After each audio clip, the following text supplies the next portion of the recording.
3rd, 2018, the notice of this budget meeting of the Upper Township Committee was posted on the official Township Bulletin Board, mailed to the Cape May County Gazette, the Atlantic City Press, the Ocean City Sentinel, Ledger, the Herald Times, and filed with the Township Clerk. Tonight's meeting is being video recorded and will be available on UTTV Channel 97 and on the Upper Township website. I hereby direct that this announcement be made a part of the minutes of this meeting. We'll forego the salute to the flag until the regular scheduled meeting at 7:30. At this time, I'll turn it over to Mr. Coggins, who is in charge of our revenue and finance, so we can continue this budget workshop meeting. All right, thanks, Mr. Mayor. First and foremost, by way of housekeeping, I have made contact with our auditor as well as the solicitor. We've discussed the possibilities of projecting our various work product up on a screen and or making it publicly available. As long as it is considered work product, which it is right now, it is not advisable to publish that. So in that case, we will just continue the budget workshop as we've been doing.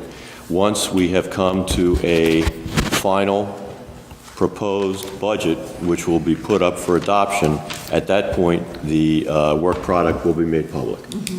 Not the work product, but Not the work product, but the introduced budget, correct. Also, what we're going to try to accomplish tonight, we want to hear from EMS, Beach Patrol, OEM, and Public Works and Recreation. We're going to do it just in that order. I'd like to be able to get through EMS, Beach Patrol, and OEM in about 30 minutes. We're just going to have them get through their narratives very briefly. Committee men will have an opportunity to ask any questions, and then we're looking at another 30 to 40 minutes on Public Works and Recreation, again allowing committee opportunities to ask any questions.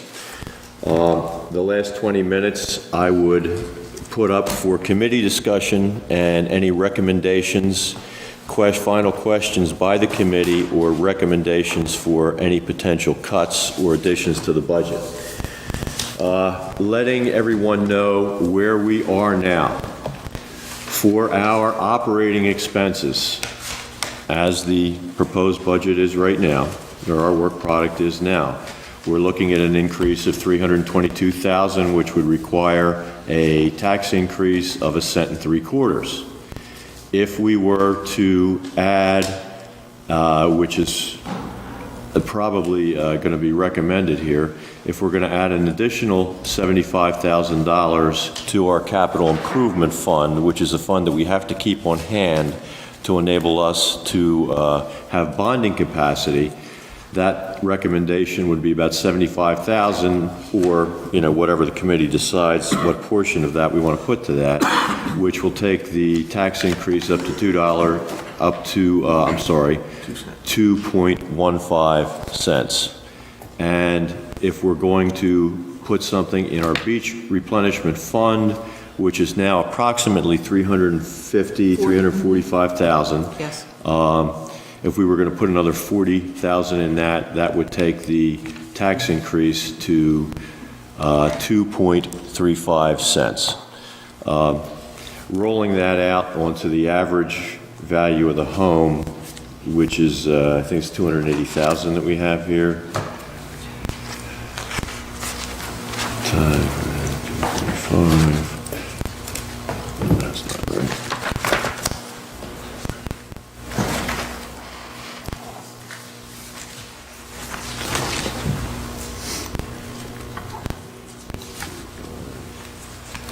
That would be about a $66 increase per year per home. Questions so far? On the average homeowner. For the average homeowner. Questions so far? All right, hearing none, I would ask Mr. Potter to come up, join Mr. Morgan, and let's go through your narrative.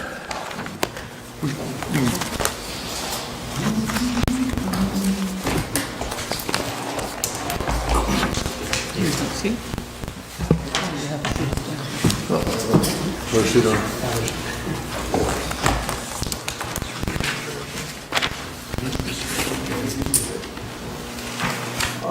You'll see the breakdown, 2017 budgeted, 2017 actual, and proposed 2018. Not a large change in those items. In 2017, we took three big expenses that we really didn't plan on. One, we had an OSHA inspection. They failed our garage doors openers. We had to have electronic eyes installed. That was $3,435. We replaced the septic system at $5,500. And then we had a lightning strike that took down our E-swipe door access. We were responsible for the money that the JIF didn't pay, our deductible. Came out to be $1,488. So total, that was $10,423. But with some watching of our numbers, I think we were able to still come out without going over our number. Fuel, I think, was our biggest savings through the year. Again, that's a crapshoot what fuel prices are going to do through the year. Right. That was probably our biggest savings, and in new equipment, we saved about $3,000. Just equipment we didn't purchase because we knew taking those hits. The only large item in 2018, which is a bring back from 2017 for the capital, is the crew cab utility truck. At this point, we're not, not to interrupt, but we're not going to talk capital because it's It is just, let's just make sure the capital that we have here, the 19,000 for the striker mount system and the crew cab, is not included in the, It is not, it's okay. not included Got in it. the O and E, yes. Okay. That's correct. Yeah. Okay. all right, yep, we're good. All right. Be a whole different battle. Okay, my first question here is I see under vehicle maintenance and repairs, I know that we've initiated upgrading some of the vehicles. Yes. We had an actual 2017 spend of $15,000. We now have some newer vehicles. Where are we, why are we looking at a $5,000 increase on vehicle maintenance? I don't have a, we budgeted 20,000 in 2017, that's what we put back in for 2018. Okay, do we think with new vehicles that our vehicle spend would probably not exceed the spend in 2017? Well, I think, John, not that, we put 20,000 in, spent 15, that was wonderful. But like, we got a new vehicle, within 24 hours of having a new vehicle, we had a flat tire on our new vehicle. I mean, not that, I'm not, All right. that was the unforeseen, obviously, and that's, I think we're trying to prepare ourselves, because our vehicles are utilized, as you know, in accident scenes and all that. And there's debris in the roads, and tires are probably one of our bigger expenses, which you know from years on the landfill. Yes. I mean, an accident scene is not much different than a landfill sometimes. Or the vehicle repairs, or you have regular day-to-day maintenance that you're gonna have. But did you have anything catastrophic, like the engine? No. No engines, no So turbos. 15 grand gets you through the year of just dealing with the day-to-day repairs. So we have nothing put aside for a rainy day, and something happens, we want to have that extra 5 grand, so that's like a safety net. Yeah.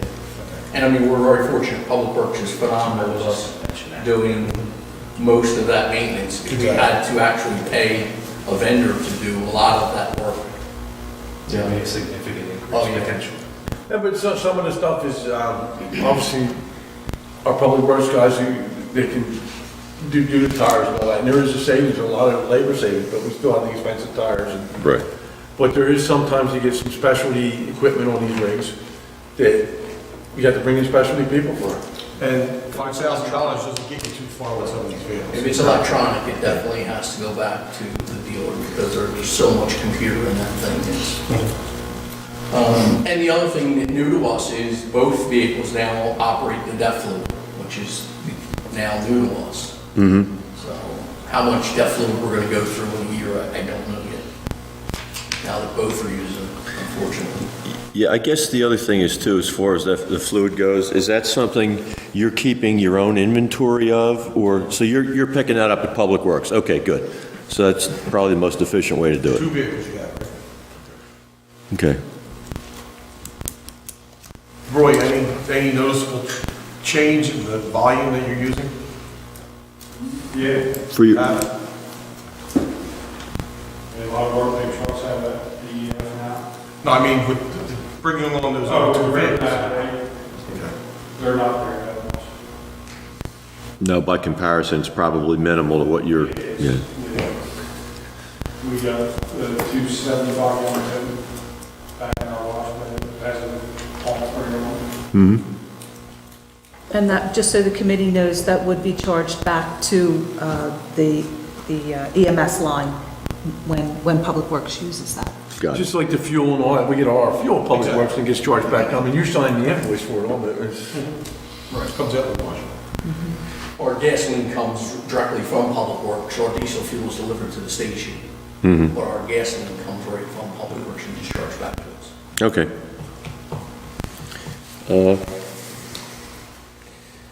Now, the other thing too, let's go through your new equipment line Okay? and, see if anybody's got any questions, comments about that.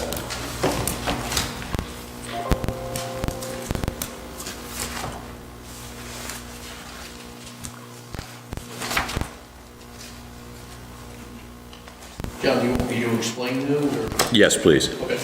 The CO gas detectors are 4 miniature gas detectors that clip onto the EMS bag.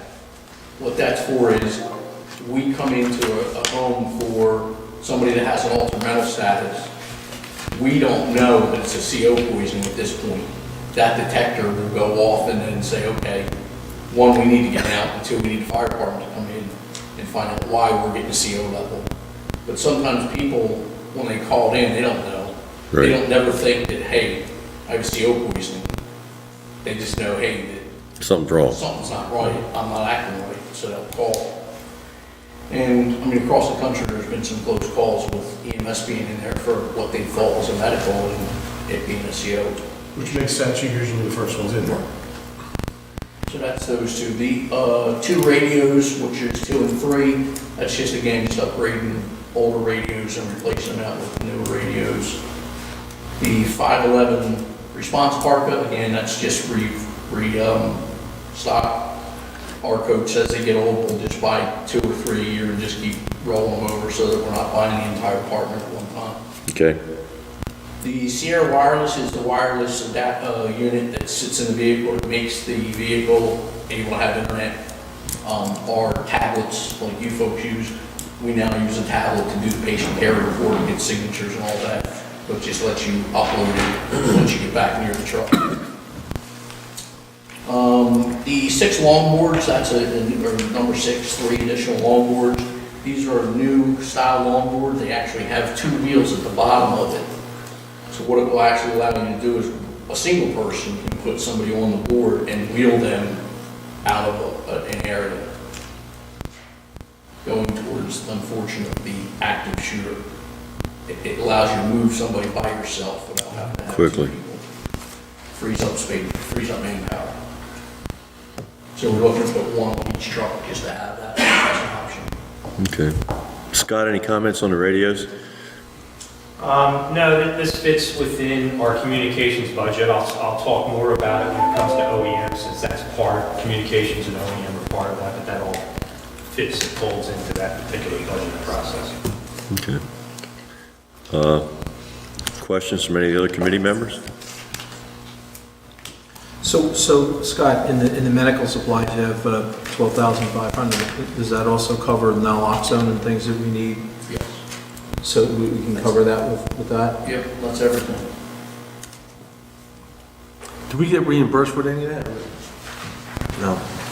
I mean, we do bill, the patient gets a bill, but they don't get a itemized bill.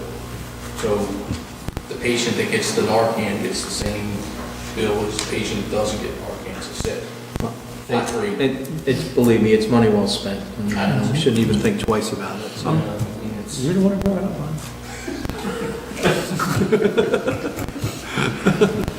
I mean, to me, the budget seems reasonable. I mean, it's certainly the medical supply, I mean, for the amount of calls For those of us that are on the active 911, my phone goes off, sometimes 3 or 4 times a day. Just for Giving us, an idea of what's going on, because you guys don't only cover your own calls, you cover, fire calls as well, so. just for public knowledge, how many calls the average year? A little over 3,000 a year. Yeah, I mean. It's about 10 a day. I mean, my phone's constantly going off with, different, active, 911 and what it is and where they're going, so, I think the budget's, well respectable. I mean, considering the service that they provide to the township residents. The other issue is our mileage, we cover 68 square miles here, and then either going to courthouse or Summers Point to drop that patient off, if we're not going to trauma center. The brand new truck's got a little over 3,000 miles on it. It's amazing how quick it just adds up. And then lastly, we had in last year's budget, the full-time employee, we still need to address that at some point. We hired 5 part-timers last year, ended up keeping 2 out of 5. It's just difficult to keep part-time employees. Sit down on that. And nobody else has any questions? I'm ready to move on to beach patrol. Thanks, Chief.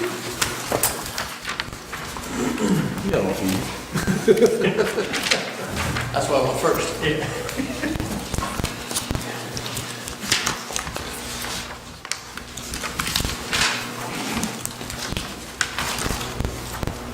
Captain Hanley has his official shirt on. I do, yeah. A little poison ivy I'm trying to hide. Yeah, it's pretty bad. Yeah, sit real close to Scott. It's like a commercial. I know where the red shorts- Happy summer, everybody. I guess I can start with my narrative, bringing up probably the biggest item that needs for discussion is I'm recommending that we consider moving our coverage south. We've talked about in the past, but always hesitated in the fact that we would have to add a lot of stands in one shot. So what I'm recommending is that we add a stand a year for the next 5 years. The rationale behind that is that over 30 some odd years, I lose track of how many years I've been there, a very large percentage of our major rescues take place either north of our coverage, which is state park, there's not much we can do about that, or south of our coverage, which is Whale Beach, which is Upper Township, and we don't have lifeguards there. And clearly because people do things that they probably shouldn't be doing in those areas without supervision. So my proposal is that in 2018, we simply just cover what we've been covering for weekends for years now, which we call Morris Stand, which is across from the trailer park. And so that would be a full week stand as opposed to just weekend stands. And then in 2019, moving a stand, and these are approximate, and the reason why I would say it's approximate because we gotta, if we were gonna do this, analyze where the actual cuts to the beach paths are and where to maximize, where the most logical place, because people can only park and go down so many paths to the beach. So, but looking on Google Earth, I projected that the next stand would be at 1,400, which would make sense because that's where our access path is to Whale Beach. And then in 2020, have a stand at 1,900. And every time we add a stand, I gotta put 2 people on that stand, 7 days a week, that's 14 shifts. So it's approximately 2 to 3 guards in addition that we'd have to hire each year that we add a stand, which really is part of the cost as opposed to the stands. The stands themselves cost just a little over $1,000.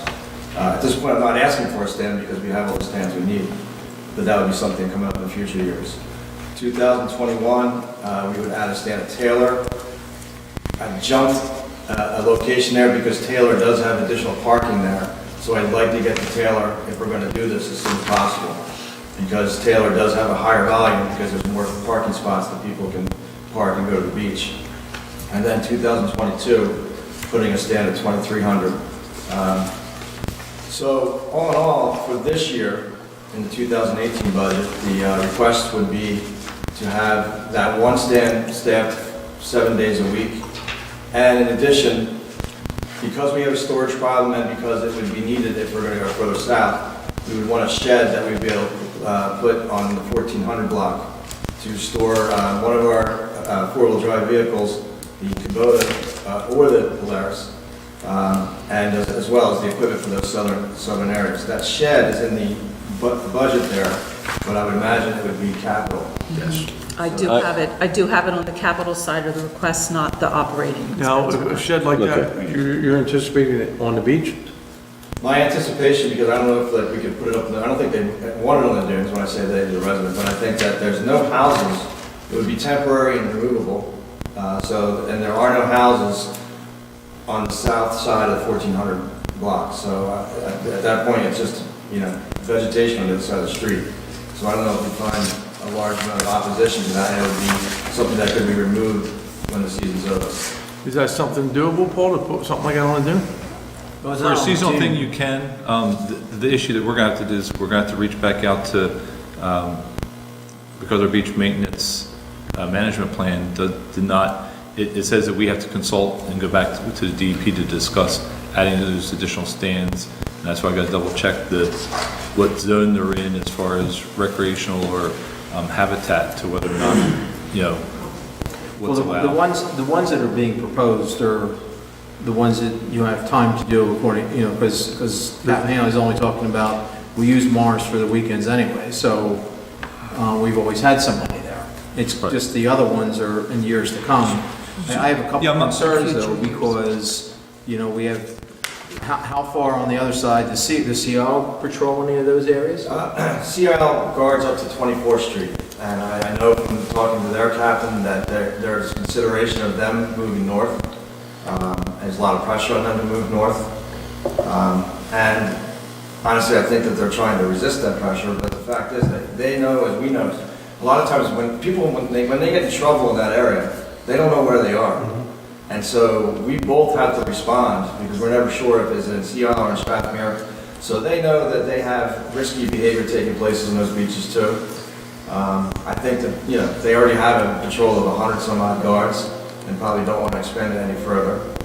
But I know that they're under pressure. You have to consider that if down the line we start supporting those additional streets, I'm okay with Mars, because that's our cutoff. And we can define that area, and we need to put signage to say that there's no lifeguards beyond this point. My concern is that it's obviously a pretty wide open area, and there's a lot of transient people that use those beaches, and you will probably find that if we're guarding our beaches, that if Seahawks not, then we're going to have that much more to be responsible for, because people are going to come to our side. And I just think that, like I said, Morris is okay if we're going to add one cutoff, because that, like you said, that kind of covers, where the trailers park is and some of the other areas down there. But if you go beyond that, we need to have the same kind of partnership with CIO to cover the other end. Otherwise, I think we're putting the township at too much risk doing this at this point. What would you say the distance is between the protected beaches? About a mile and a half. Are you talking about like right now? Yeah, between our protected beach and Seattle's. No, Seattle's protected beach, it's more than that. We have about a mile and a half unprotected beach on ours. And I mean, for the summertime, to go down Ocean Drive, there's vehicles on both sides of the road, so there's people who are occupying the beach. Have we ever done a head count or anything? Well, the thing of it is that they whenever there's someone in trouble, we're going to respond. Okay. And the same thing with CIO. I think, but by putting guarded beaches there, then it becomes more of our responsibility. I mean, we need to make sure that we are acting as you guys do in high professional, in the guarded beaches now. I'm just worried that if we expand and we don't have the expansion going the other way, See, the that problem, puts us at more risk. the problem is if CL expands their lifeguards north, what they have is, their protected beaches, you need a beach tank. So if they expand their protected beaches north, it's gonna crowd our beaches more too. Because the people who are on Well Beach are there for one reason, and that's to down at the beach tanks. From Captain to Captain, I know that they're talking about it, but I can't say they're gonna do it. They're in the same discussion. I mean, that for we're having. what you're proposing is not for this year anyway. It's future years. So Right. And it really doesn't even look like we're including I guess you have the shed in there, but the shed, I mean, with adding that Morris to be full-time, is there a need for a shed at this? Well, there's a need for the shed because we have the Polaris and the Kubota, and it's a nice situation. If you're not aware of it, I think you are, that we were able to leverage that Polaris for nothing. So, and so we had the Kubota. The Kubota, as everybody's aware of, is on its last leg. Like, we don't know when that's not going to be serviceable anymore. But we have the luxury of having the Polaris, so when the Kubota goes, we'll have the Polaris, and then we can replace the Kubota, and when the Polaris, so we have a situation where we will never be left without one of those vehicles, which basically makes our travels on the beach a lot safer and also extends the lifetime of our truck. So, but we need two places to store. We have the trailer, existing trailer, but the shed would solve the second storage area for the second vehicle. Plus you strategically locate your equipment. And yes, and we do have, right now, everything is based out of our headquarters, which is at Williams, which is pretty far north So you're of, centralized, right? yeah, You need to spread it out. pretty far north of where Prescott and Morris are. Yeah. Just so the committee is aware, the request for the shed, I have moved to capital. It's Okay. not an operating. I mean, if you absolutely need the shed for the summer season, Bill, we might consider moving it back into the operating, only because we probably won't have time for the bond to get the shed in time. And as you know, that the summer season's kind of short. We had to spend quite a few months with our vehicles outside last year. So it might be something we need to consider. So that's the big proposal. Any more questions about that? Another thing, I will defer a little bit to Scott, I didn't tell you this, but like, we do have about, let's see, $1,400 worth of radio expenses, but I had to get some surplus. So I don't know if we need to spend that $1,400 because I don't know what we spent last year's money. Yeah, we actually bought 2 new radios. We have them in stock right now. We're also looking at some of the old radios that they have to refurbish them. We're going to take a month of October and a small part of the month of April to send these back to Motorola and refurbish the radios themselves. It basically reconditions the radio and makes it almost brand new. So, and at a substantially lesser cost. There were a couple radios that we just couldn't do that to, and they're the ones that we've already purchased. We have them in stock right now. So, yeah, we are working with Mike Bailey, our communications consultant, not only for this purpose, but we're also working with Strathmere Fire, who, and maybe I shouldn't get into this right now, but we're looking to 700 megahertz solution also, which Ocean City is moving forward on, and that will impact Strathmere, both fire and eventually the beach patrol too, for any responses coming out of Ocean City. So in order to be able to communicate with them, we will have to have at least a few 800 meg or 700 megahertz radios. Is that the same system as the proposed county van will be? Yes, correct. And we're making sure of that too. So although it will not initially be part of the Cape May County solution, it's going to be part of the Atlantic County solution because that's, as you know, that's where Ocean City has their radio system. But when the time comes that if it comes, that we switch over to Cape May County regionalized communications, the transfer will be seamless. So, and that's the other part of this that we're making sure. Okay, I have a couple questions. Trailer work. What is? So we have 2 road trailers, and both of them have issues with their cranks. The rollers need to be reconditioned. We want to check the tires and the axles, and actually we think that can be worked on as opposed to buying new trailers. We think that the work can be done in-house, but we'd have to buy parts. Okay, I think the road department has the ability to fix these? But we might need to purchase parts for that. Yeah, okay. So, I mean, Yeah. hopefully they're working on them now instead of May 1st, you dropping a bomb on them. You should get with it while you're here. Yeah, so they're not working on that now. They did look at the tires. And Actually, it may help some other department. When we purchased the tires for our beach patrol truck, we ended up getting off-road tires, which actually, in fact, are the worst kind of tires to use on the beach.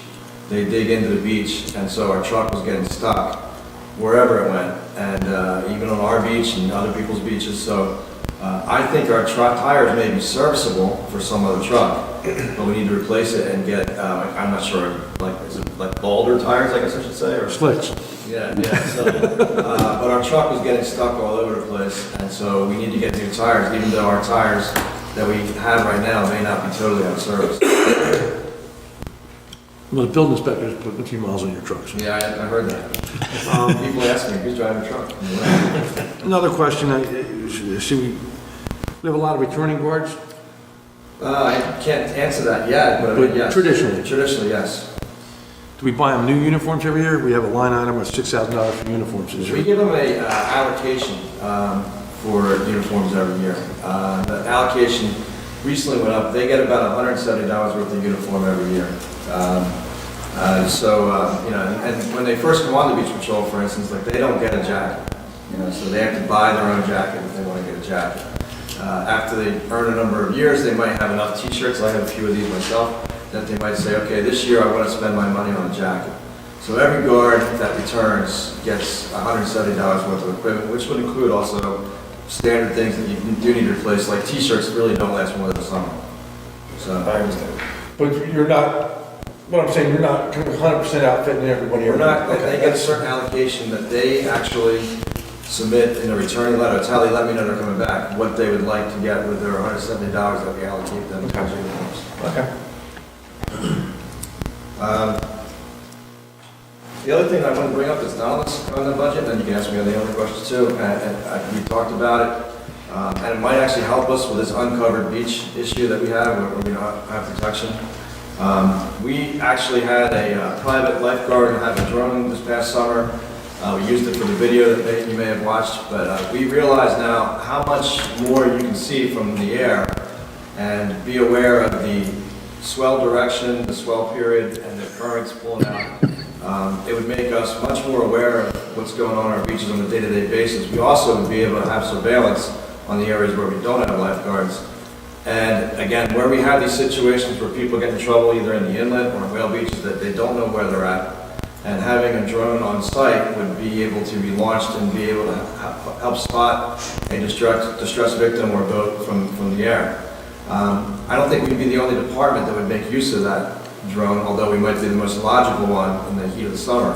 So my thought would be that if we were to purchase a drone under OEM or whatever department we want, and then have the EMS house that drone, they would be able to transport it with their medic each day to the beach, but it could also be reallocated to whatever department might need it on a given day. In addition, it would be always here on the mainland when we're not in operation. I mean, I can see where that would be something handy for a zoning officer to do property inspections, but I could also see where it would be very invasive to people's personal property. I mean, personally, if there was a drone flying over my house, I'm gonna have an issue with it. Well, there would be a policy. And I would obviously, I mean, I think the idea is to, let that, I guess it's technology, go up and survey what's going on in the morning or whatever. If we have shifting currents, we have, shifting tides, that they could probably utilize it somewhat. I mean, I don't even know what kind of money we're talking about here. I have a general idea. The guy that, I think his drone that he was using was about $1,500. but he had an iPad or something he had to watch it with. So, and then you got the lifeguard now flying with the drones that are observing people in the water. So, I mean, there's a whole host of issues it brings up. And there's a lot more technology that goes into that utilization of the drone, because it can be used for engineering purposes, it can be used for emergency management purposes before and after the storm, when you're looking at the beach fronts and how much sand you lost. But with technology nowadays, that concern about it flying over areas where it really shouldn't be because the operator is taking it somewhere, that's all recorded and it can be followed. So that can be, we can be held accountable. Would have access. Absolutely. So you would know who flew where they weren't supposed to fly. Exactly. If it was, just like any other recording or any other CCTV type system. Yeah. In the wrong hands, it could be not good. Oh, absolutely. But with recording, we find out who that was. So Bill, is your amount of money budgeted, that you have to, are you looking to put some additional budgeting for, you said almost 3 people, right? To cover I believe, wages? did you account for that? I did. Yeah. I did, that's accounted in the salary line.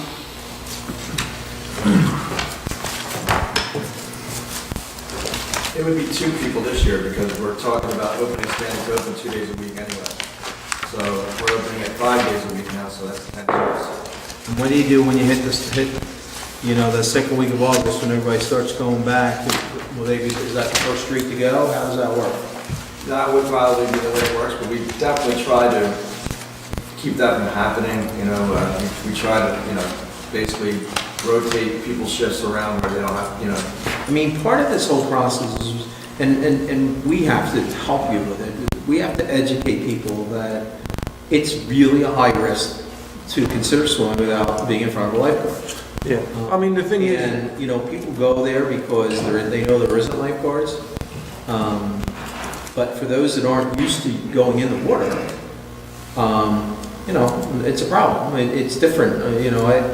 On the west coast of Florida, there's really no lifeguards hardly at all because there's really not any waves. It's more like a lake. On the east coast, it's a different story.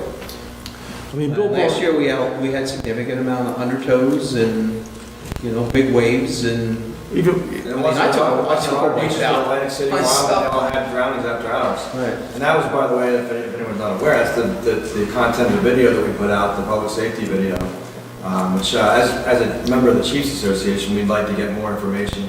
We're working on a brochure, and to be able to spread it out to the community about the dangers of, the hazards of being at the ocean as well as the pleasures, but to make people aware of the risks they're taking.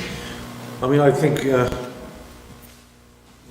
Bill brought in a very good budget. He's actually lower than last year's, operating expense. So, I mean, I think he's done a good job even with his $10,000 salary increase, so. The catamaran beach. There is one? There's like one catamaran there, I think, but One catamaran. yeah. But does that increase any calls for service down there? or- No, basically, like, the trouble spots really it's in the inlet is one of the trouble spots, but nothing really to do about that. And the inlet really will go because we're gonna help people but it's not our responsibility. Does Ocean City respond? Yes, So, it's a joint response. and now here we are responding to the inlet. Does that expose us to, of course it exposes us to liability. But you have Good Samaritan coverage and Yeah. stuff. There's a lot of statutes that would protect any of our emergency, rescues or whatever while we're trying to help people. So, I'm not really concerned about that. I'm just saying that, there are obviously a mass amount of people that beach their boats during that, especially on the weekends over there. Oh, it's unbelievable. So, Then you need sort I mean, I go out there and rescue. I think the budget's fine. Okay. We'll consider your request to go through OEM because I really think that if we're going to do it, it should be through emergency management and handled that way. What's that? The drone, if we ever consider doing it. And how about Count to three, Bill. the shed request? That would be. I actually, I'm not loving it. I think the shed should be put not. I mean, I can see where it could be used, but I can see the You use want it to. moved It's to operating? $5,000 and I mean, you're honestly, not allowed to shoot them out of here. we're going to have, Shoot them out of here. or by the time we do the bonding and 250 feet stuff, if they're we'll near never tracks. have it in time to do. what I have the we ability need to shoot them do, out of so. my house. Well, would we not have something left, I mean, in the prior two They're mine, bonds, they're mine. to do a $5,000 purchase? We don't, I mean, the funds are there, but we don't have the purpose there for. Gotcha, okay. So it's gonna cost us $1,600 to get that done, and yeah, okay. Correct. I mean, I prefer we just leave it in the regular budget, Oh, the shed? Yeah. Yeah, it should be moved over to O&E. And that gets you 4,000 above where you were last year, instead of 100. Plenty cheaper shed. It's actually 6,000 below where he was last year. We good? You're right. All right, good to go, thank you. And Scott, if you could walk us through OEM. Sure. My overall budget went up this year about $5,300. You'll see some changes between 2017 expenditures and comparing it to 2018. There's some drastic differences in some of the line items, and one of the main reasons for that is because we really took a hard look over the last 2 years, Barb and I, at the miscellaneous category. A lot of things were in the past budgeting processes were lumped into this miscellaneous. So what we tried to do is really identify what we were spending, remove it from miscellaneous and put it where it should be, so it's well identified. And I will say that the majority, and maybe for the purpose of the public, my budget is comprised of not only OEM, but also communications and IT. The communications part of it, that's a big component of this year's increase, is because of the work that we've done in 17 and so far in 18 with an overview of our entire communication systems. We're working with the Chiefs Association. We just finished looking at our towers, and we recognize that, like Bill had mentioned, in addition to many portable radios on his outfit, they just need to be either replaced or refurbished in some manner. Same applies to here at Township Hall, which houses much of our main radio communication systems. There's one major one called Voder, that's approximately $12,000, that just needs to be replaced. It's at its end of life.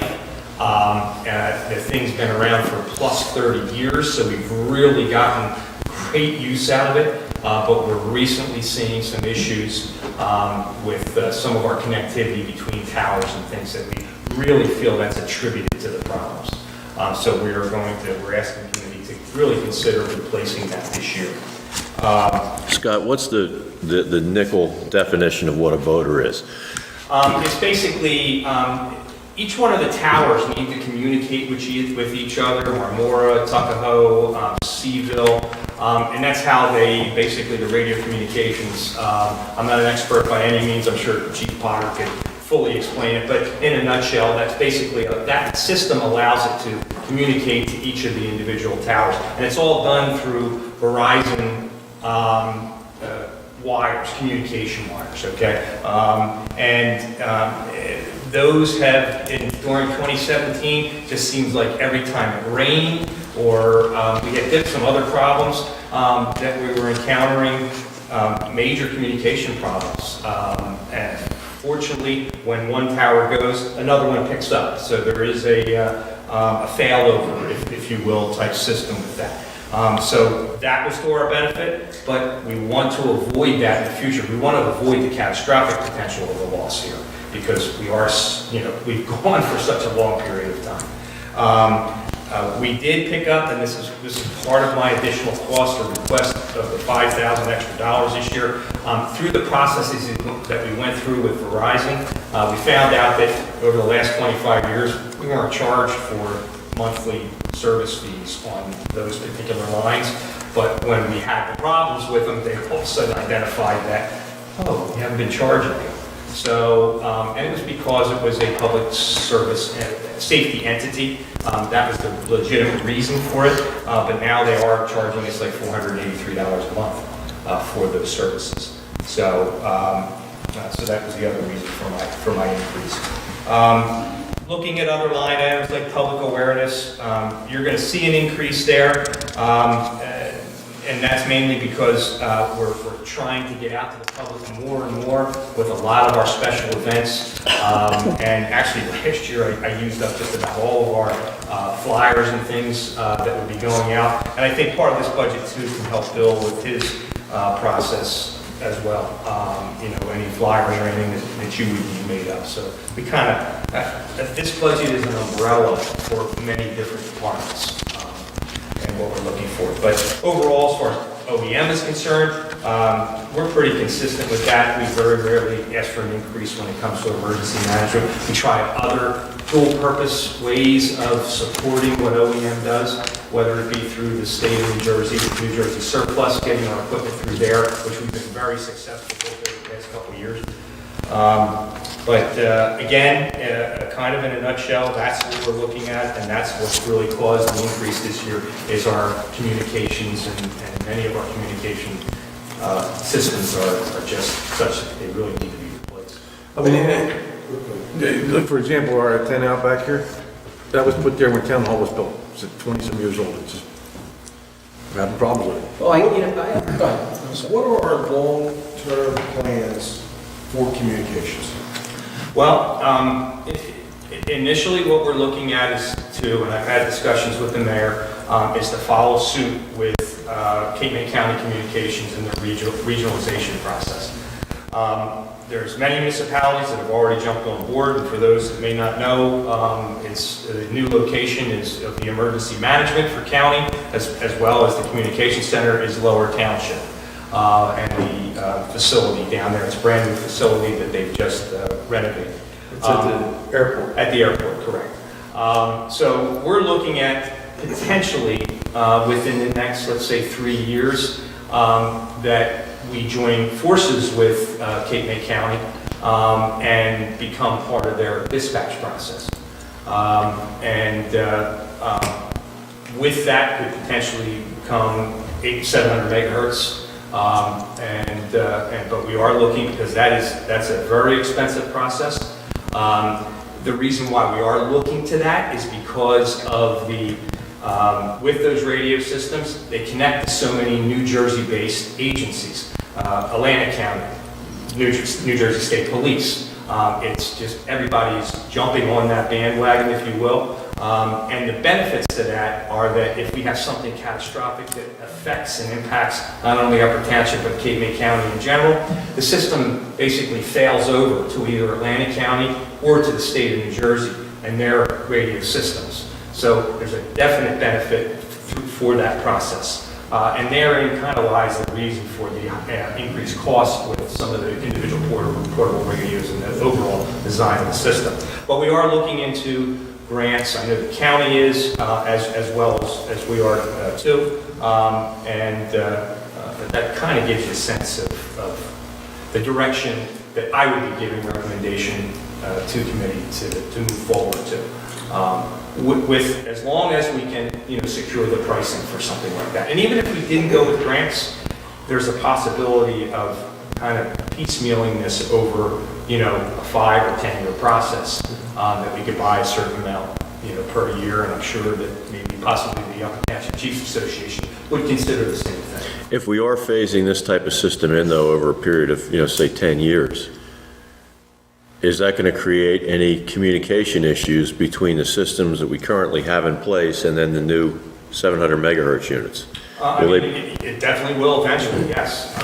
And so that's why we have to look toward the current systems that we have, but with the understanding that although we're putting money into the current systems, they still can be utilized as a backup system and whatnot. So it's not putting good money in. No, we're not throwing money away. And that it's obsolete, that we're putting money towards an obsolete system. Absolutely. I mean, we have to understand that we're a unique community in that you don't have a police force.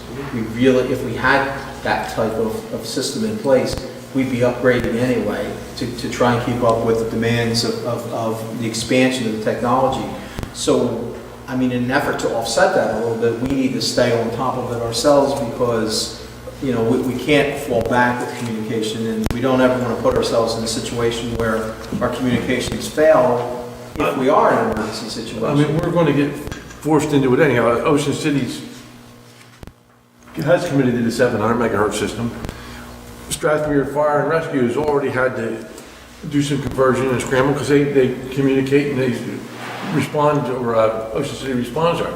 So communication is key. Our lifeguards communicate with Ocean City. So whether we want it or not, we're at a point where we have to step up and deal with it. Well, I mean, listen, we hope that things never happen that have happened in Florida and other places recently. The reality is we need to be able to be in full force with communication, and we're not doing a service to the residents if we don't continue to upgrade where we need to be, so. I've got no more questions. Anyone else? Nope. All right, with that, we will invite Mr. Schoen to step up and join Scott, and, The big one. we've allowed you the most time. Thanks, John.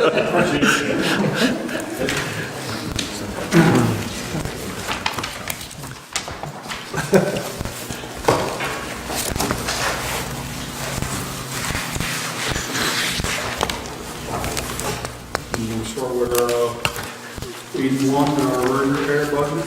Yes. So we had our budget, 286,017. We're looking to keep that the same. Okay, That budget takes care of our road repairs, road salt, maintenance of our road vehicles, tires, fuel. Our next, one question in our road repairs, in a prior meeting, we had discussed, maybe a little bit of a more aggressive program on your crack sealing. yeah, that's Just- down, John, that's down in 82, surfacing the roads. It's our next. The other- It's a- Oh, okay, it's a gotcha, separate gotcha, you got a different line item for that. Okay, Yeah, beautiful, that's what we use for the crack sealing program. okay. Yeah. Okay, so at the end of the year,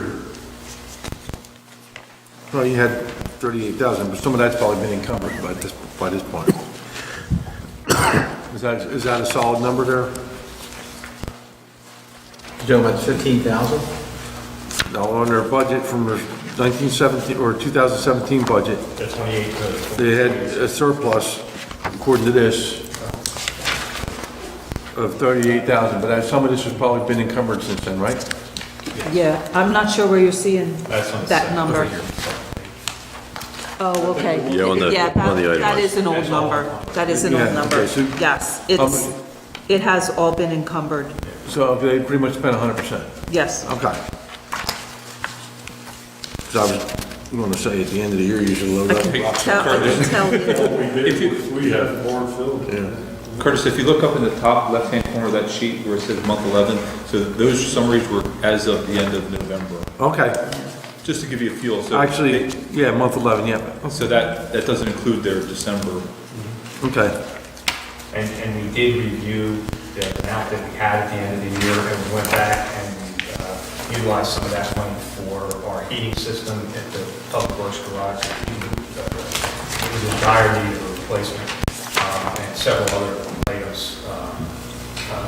relative to the second floor. yeah.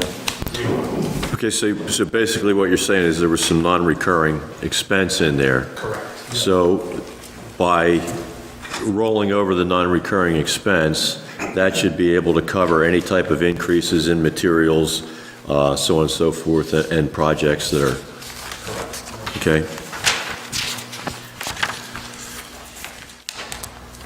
Okay, moving down to the recycling.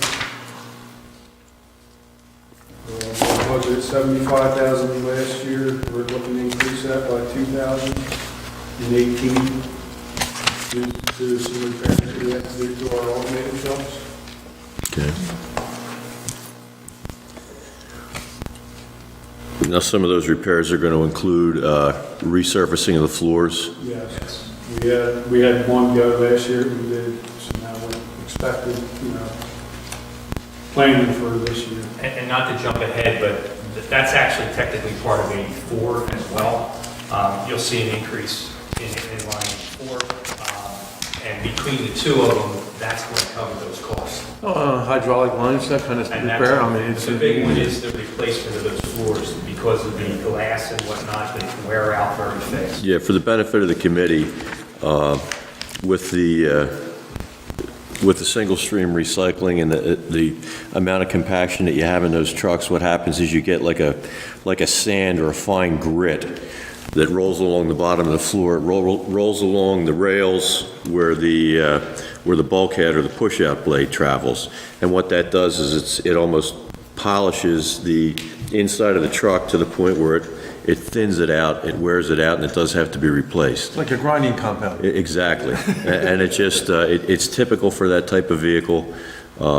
we have, seen more and more of it in the industry in the past couple of years. The manufacturers have gone to a harder grade steel to kind of counter effect the effects from the glass. And when those replacements are done, if I'm not mistaken, you are aware of using the hard ox type material? That's, okay, And then when we spec new trucks, we're gonna take that into consideration. yes. John knows his trash, I'm All right. I mean, still, they're only asking for 2,000 in each one of them. Yeah, it's not a, it's, They stay. We're doing this work in-house, so that's right. Well, yeah, I was going to point out that Dan Schuler is doing an excellent job when it comes to that maintenance and keeping an eye on these vehicles specifically, and where he can, in most cases, where you would probably potentially need a specialized person, like one of you had mentioned earlier, he's doing this. He's working on those automated arms. Rebuilding the arms And rebuilding them, and it's saving us, in 17, it saved us a considerable amount of money. Have we had him to any of the manufacturer seminars on maintenance? And I'm not saying that we're not going to, it's a very good idea, but he just, as you know, just recently went into that position as Right. supervisor of that. But yeah, we'll definitely try that. Yeah. And not for, we might not want to send Dan, we might want to send somebody younger, who's not ready to retire in a couple of years. We're sending both. Speaking of training, what's your line for education? Education, we do have funds that, I mean, it's not, I don't know, maybe it's because the Xerox machine cut part of it off. Well, there is education underneath of it. Education typically comes out of the road department budget. We could have it come out of recycling and the trash line as well, but usually it comes out of the road department line. Okay.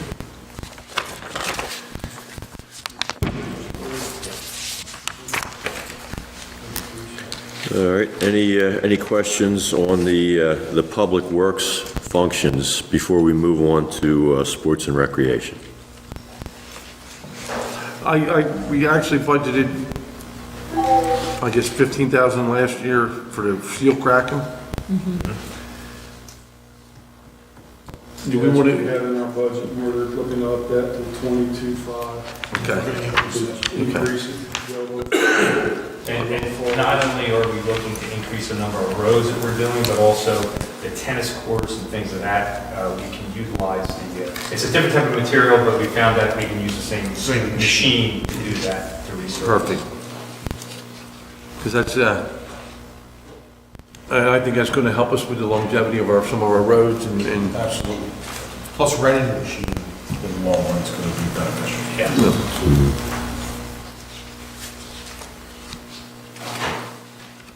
Okay, let's look at sports and recreation. I think probably the thing that we want to look at here, Roy, is the sports and recreation budget. I see that you've budgeted the same thing this year as you did last year. I know there are a number of sports and recreation projects that will go into that. Can you give us just a little bit of an outline of what is going to be covered in the way of project work under that? Okay, the project, the baseball press box Okay, is going to be covered. Now, baseball bought the foundation, and we're going to build the building, okay, and this is going to be covered out of the O&M. And that's part of Landis Field press box. yes, Baseball. And that's the only project that we really have under the O&M. okay. The rest would be, Do we have anything there, out or of the capital. any money earmarked for the one at Godwell? Not in O&E, but in capital. Yes.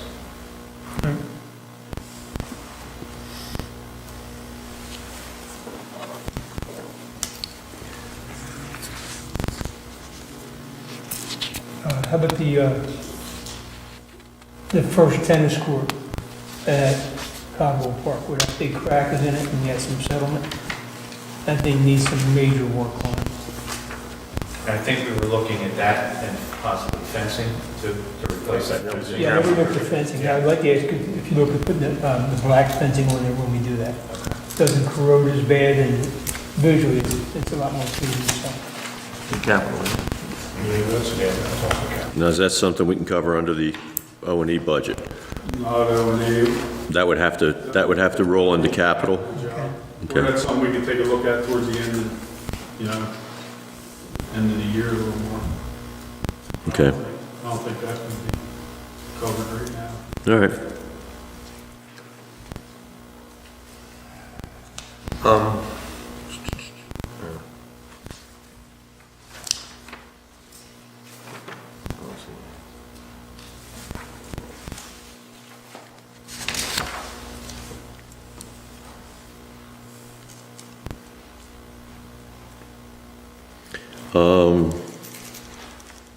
One of the things I see in here is boat ramps, and I know we had talked about getting some kind of a light on that new boat ramp in Strathmere. I've gotten some pricing on that. If it was almost $18,000, I'm sorry, 18? $18,000 to run underground wire. Okay. And to mount 2 poles up in that parking area. Let me ask you, how about a street light? I looked into this, still waiting to get the final price. Initially, he was going to give me a price for I'll say a spotlight type of a light. However, when I've looked at some of them in the evening, I think it'd be too much upwards glare and not enough, but we could probably put a street light for probably about $5,000 or $6,000. Yeah, I think a street light would probably be more economical than trying to run anything I mean, else. he's got to give me the final pricing, because I told him that I didn't think it was, feasible to really put the spotlight down there. Open during the dusk would be more feasible. But to put a street light down there, because they have to run wiring they have to put a new pole and run wiring from that other pole. It's a little over 250 feet to put that in there. Yeah, I'm even wondering if you can do that with one pole. You may need 2 in there. Well, I put in there for one. Are there, right? Excuse me? Depends on what type of fixtures. Like an LED. Right. I'm just talking about the span for running the wires. I mean, I don't think we want to go with underground over there, do we? We probably should have done that before we paid the whole road. No, I can go underground from where the pole is and go right to where the start of the, go right alongside the road. Does that cost less than putting poles in, because you already have? You have to put a pole in regardless. Okay, Underground is more. I have to put a pole in regardless, because the poles, the closest pole is like 250, 300 feet away. right. So can we do LED versus sodium vapor or anything now? Yeah, So they're not we- even really recommending putting in.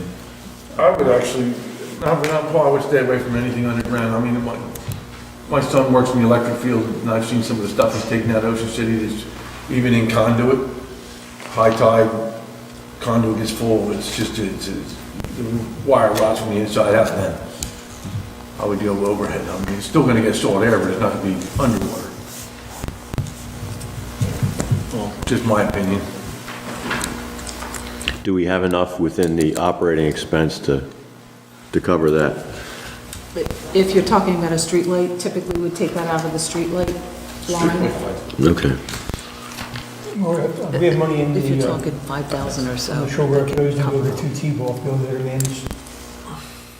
To build the T-ball fields, we would do that out of O&M. Okay. That, the roll gate, the batting cage. Yeah, the roll gate, the extra fencing, bat cages, we have all that in our cabinet. Yeah, Okay. Okay. Dugouts? Dugouts are all built, they're almost done there. yeah. Okay. And all that was volunteered, so. And for the T-ball field, we just need the fenced-in area, we don't need a roof and everything else on those, so. We have that material, we already, from the other dugouts we can use. So, Is that everything that we need for Amanda's? as far as I know, we talked about building a stage out there, but That's in capital. that's in capital. We have that in capital. And I guess if we wanted to put a digital sign out front, that would be in capital also. Yep. I think it is Talk to our zoning officer before we do that. I don't I don't think we want to put up another digital sign and get our red sticker ourselves. Again. And one that has a thermometer. Just people, our zoning officer actually busted our rescue squad for having a digital sign that did not meet our zoning code. Well, that the public works installed. The sign was permitted, the sign was permitted. The sign was permitted to be there. It was the information being displayed on the sign. The speed of the information that counts. Well, I would have thought our zoning officer could have made a phone call to the chief here instead of sending him a notice. On buildings and grounds, we have money for improvements like, again, I'm trying to figure out where it comes from, like for the landscaping, upgrading, different things we want to do. Is that That would all come out of, that sports and recreation, or does that come out of? No, that would be buildings and grounds too. Okay. I didn't see an item on there for buildings and grounds, that's what I was wondering. Generally, I put that number in, I take a look at the budget and put that number in.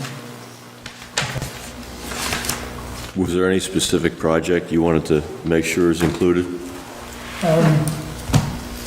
No, we talked to Scott, we have to make some improvements with our carpenters doing that, with the major disrepair. That's something we definitely have, how can we do it for somebody else on our own building? It's horrendous looking. and again, that would be out L&E. Okay. No, just my thing is, it's more here, in our buildings and grounds as far as the landscaping and, You talking about flowers and stuff? more, making this a centerpiece the way it's supposed to be. So, other than that, everything else is, pretty much around special events. Okay, thank you. Any other questions for Public Works and Recreation? All right. Yeah, Scott, I guess probably baseball is probably, the donations and what they're kicking in, they're probably going to want to kick in about 20 grand into Amanda's field to get the projects done, so, it's nice to see them involved with it. That'll have skin in the game too, and maybe it'll be better taken care of. Yeah. It's usually not the teams that do it, it's the outside people.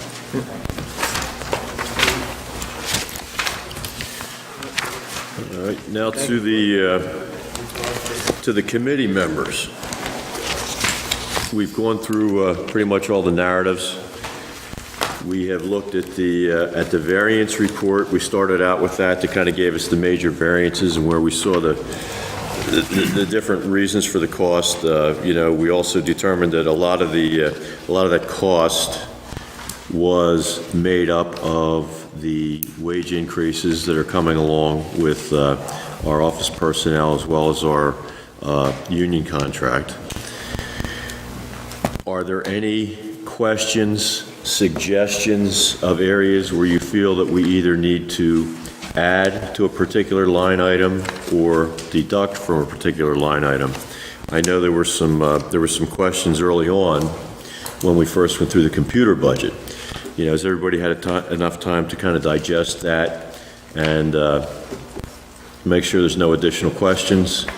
Are there any other areas within the line items? And you will see here, you do have a copy of your the most recent variance report. If you want to take a look through here quickly to make any suggestions for either line item reductions or line item increases.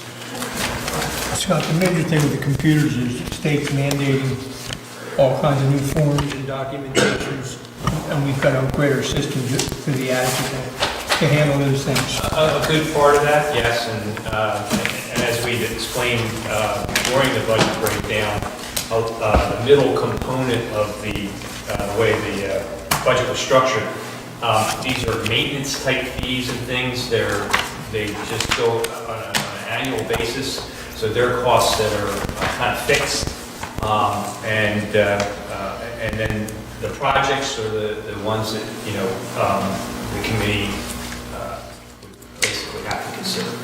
I will add, though, recently, we had an issue, we brought it to the committee's attention several meetings ago, that we have our clerk's office alchemy system that was kind of ended its life cycle. And that particular computer that was running that system failed this last week. That's what they call in IT terms blue screen. So Paul was successful with our computer vendor's assistance to properly, the system was being backed up the whole time, so we didn't lose anything. So then the consideration was, do we buy a new computer and put an antiquated software system that you cannot upgrade onto this new computer? We looked at that and said that's an inefficient way to do business. So the recommendation was for this budget period is to now move forward with the capital expense if possible to replace the alchemy system. So I just wanted to... That's not, that wouldn't be a capital expense, Or, but. Right, that's part of O&M. Yes, excuse me. And that was included in your budget items, Yes. the alchemy system, And so that's I not definitely a, wanted to bring that to committee's attention. okay. I know that, Well, do we need to do an emergency allocation for that in lieu of the fact that we could be a month away or, 6 weeks away from having the budget passed? No, I don't think so. We have some funds in the budget now, in the temporary budget, that I think we'll be able to get by until the permanent budget is And Paul and I in have a place. meeting tomorrow with the company that we've already basically reviewed with several other companies and came up with the idea that this is the one most cost-effective way of replacing. Yeah, because what we don't want to do is get backlogged and we won't catch up. So, better to address it ASAP so that we stay the status quo, because if we start getting a backlog, it'll be very difficult to catch up.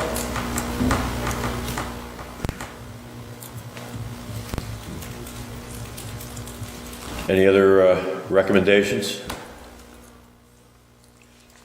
All right, the next two items that we have to determine in order to close this up are our allocations for our capital fund. We must keep a reserve for capital. It is a requirement that we have it in there.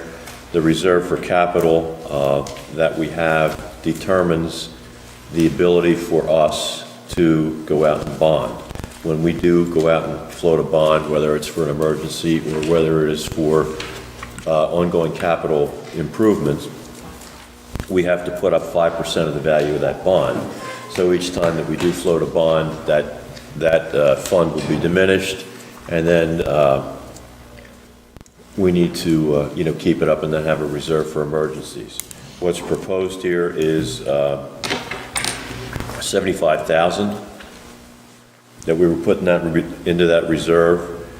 On the tax rate, that will cost us 0.4 of a cent.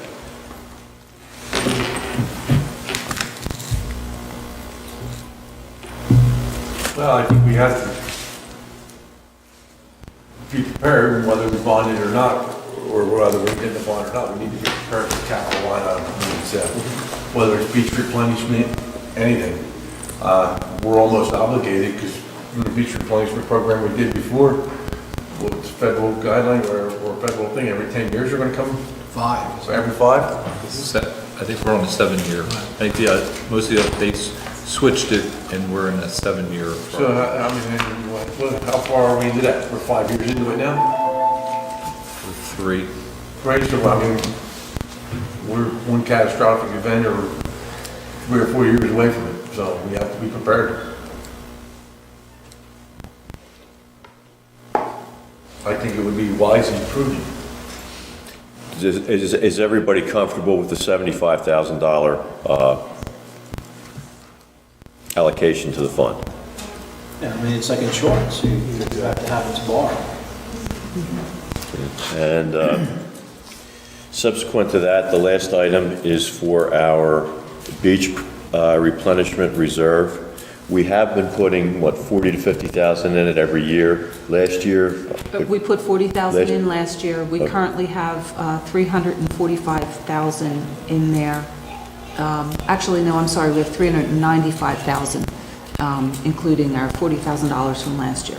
And- So we have close to 400,000 in our reserve for And the any beach project, replenishment. what did we spend on our last project, rough idea? $4 million we bonded the last beach replenishment. Yeah. Which we got some of that back. We got a good portion of it back, yes. Well, and then our last project was totally funded by the Army. But when the Army Well, Corps- that was the last project. We bonded for 4 million and we got 2 something back, I believe. But I mean, we also use that for dune fencing and all that too, don't we? Correct. So, I mean, the same thing, I mean, we have to be ready, I mean.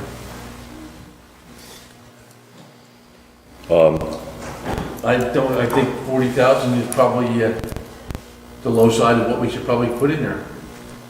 I mean, What's the history? What's in years past? Well, well, one of the things that probably came out of this fund, and correct me if I'm wrong, was a number of years ago, we had that event in Strathmere where we had to truck some sand. That was something that we did out of this fund. So these are things that can happen with with the This- spring tide. We can be in a situation where we've got to, deploy some. well, if you go back to the history, I mean, the one project we had to do, we actually put, in order to protect the infrastructure, we put those... The rock. Yeah, we rolling. dumped- That was we dumped the rocks in the $800,000 that I $1 remember. million. This $1 million, fund, yeah. We, I think it was about 500,000 of it was emergency and the rest came out of the fund. the bond. Just so you know, the $395,000 that we have now, that could be used as our down payment for a bond. And if we would receive funding for that, we still have to put up the full amount of the deposit. Or if there's a small beach project, we could use some of these funds towards that beach project as well. But this gives us the ability to borrow, gives us our down payment to borrow. And For a beach beach projects, tend to be Expensive, millions of dollars. And the $40,000 equates to 0.2 cents on the tax rate.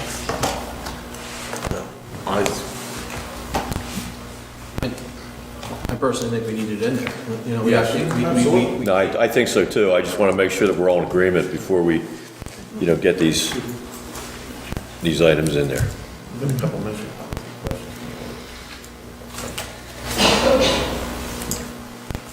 Okay. Any other questions to wrap up? We might want to take this opportunity, if anybody wants a question from the audience about our budget. I mean, I don't know, or if they, instead of them waiting until the end of the meeting, because there might be a question or two. It's up to you, Mr. Mayor. we have 10 minutes, and we can only really entertain like 5 minutes, because we should probably take a break and then come back at 7:30. So, Yes. I mean, it may make sense to, complete the budget, have a working, beyond a working document, a finalized document, and then, we can put it up on the website or something so that we can entertain comments as we move forward with it. So that would be the public comment for the introduction of the budget. Well, you can do public comment in the introduction, then we have a final public hearing before we can. And we anticipate to have the introduced budget at the next meeting. Sounds good. Thank you, everybody who participated. I appreciate the efforts of the department heads, looking at what happened, and not only the workshop meetings here, but a lot of the meetings that went on behind the scenes of going over the individual line items, especially with Public Works and Recreation. We spent a lot of time with Roy.